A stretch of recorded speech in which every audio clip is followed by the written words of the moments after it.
انسانی تاریخ خصوصاً نبیوں پیغمبروں کی زندگیاں معجزوں کے واقعات سے بھری پڑی ہیں۔ حضرت موسیٰ کے عصا کا اژدہا بن کر جادوگروں کے سانپوں کو کھا جانا، ان کی لاٹھی کی چوٹ سے سمندر کا پھٹ کر ان کے لیے راستہ بنانا، حضرت عیسیٰ کا مردوں کو زندہ اور اندھوں کو بینائی عطا کرنا، حضرت صالح کا چٹان میں سے جیتی جاگتی اونٹنی کا نکالنا، اور حضرت اسماعیل علیہ السلام کی ایڑیوں کے رگڑنے کے مقام سے آب زمزم کے چشمے کا پھوٹ پڑنا، ان اور ان جیسے بے شمار دوسرے معجزے سے ہم سب واقف ہیں۔ لیکن یہاں سوال یہ پیدا ہوتا ہے کہ کیا معجزوں کا تعلق صرف اللہ کے ولیوں اور پیغمبروں کی زندگی سے ہے، یا یہ ہم عام لوگوں کی زندگیوں میں بھی رونما ہوتے ہیں؟ اور کیا یہ آج کے جدید دور میں بھی ثابت شدہ ہے؟ کیا معجزوں کا باب نبیوں پیغمبروں کی زندگی کے ساتھ ہی ماضی میں کہیں بند ہو چکا ہے؟ یہ آج بھی آپ کی اور میری زندگی میں رونما ہوتے رہتے ہیں؟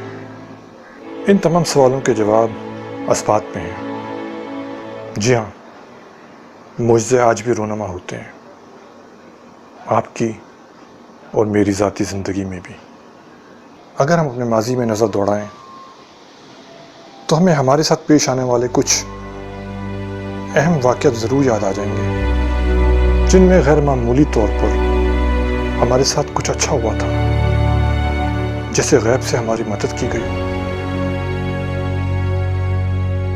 اگر میں بات کروں اپنی ذاتی زندگی کی تو کم از کم درجن بھر ایسے معجزے ہیں جو میرے ساتھ پیش آئے، جن میں سے 2 بڑے اور باقی نسبتاً چھوٹے ہیں۔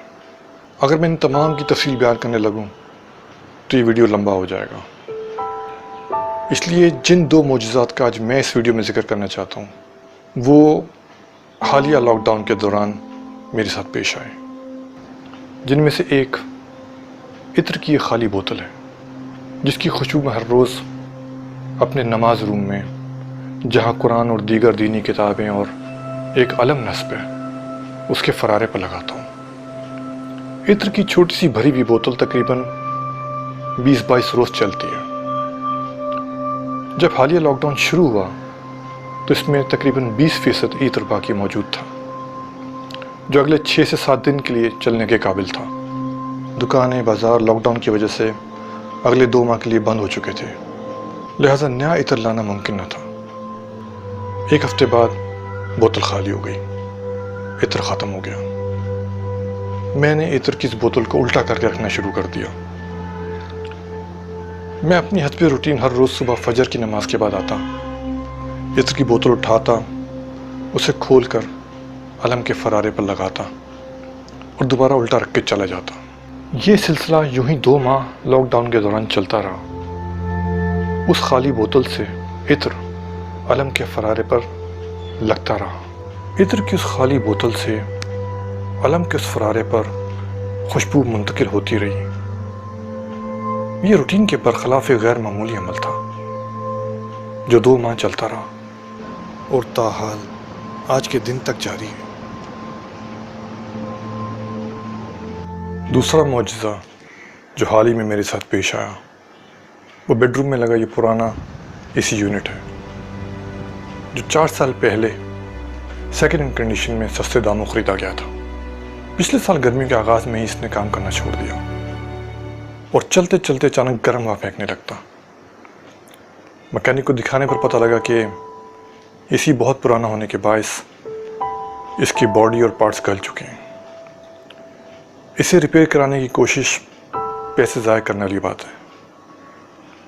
اسے اونے پونے بیچ کر اب دوسرا AC لے لیں، یہ اب زیادہ دیر چلنے والا نہیں۔ اور مزید مکینک کہنے لگا کہ ویسے میں نے اس کی تھوڑی سیٹنگ کر دی ہے، ابھی شاید چند دن اور نکال جائے۔ میرا ہاتھ چونکہ ان دنوں تنگ تھا، پیسے نہ تھے، لہٰذا میں پریشان ہو گیا کہ اب اس گرمی کے موسم میں بغیر AC کے کیسے گزارا ہوگا۔ لیکن اس کے بعد سے پھر جو اسی چلنا شروع ہوا، اسے نہ صرف پچھلا پورا گرمی کا سیزن نکالا، بلکہ اس سال بھی حالیہ لاک ڈاؤن کے درمیان بغیر کسی سروس، گیس چارجنگ یا مینٹیننس کے اللہ کی خاص مہربانی سے برابر چلتا اور ہمیں ٹھنڈی ہوائیں فراہم کرتا رہا، الحمدللہ۔ ہم چاہیں تو ان دونوں غیر معمولی واقعات پر اتفاق کا لیبل لگا کر انہیں سائڈ پر رکھ کر بھول جائیں، انہیں کوئی اہمیت نہ دیں، اور اگر چاہیں تو ان پر باریک بینی اور گہرائی سے غور کریں۔ یہ کوئی عام روٹین کے واقعات نہیں، اللہ کی خاص اور روٹین سے ہٹ کر کرم نوازی ہے جو وہ اپنے بندوں پر مختلف بہانوں سے کرتا رہتا ہے۔ اس پر ہمارا رد عمل اور اللہ کی بارگاہ میں شکر ادا کرنا بھی کیا روٹین سے ہٹ کر نہیں ہونا چاہیے؟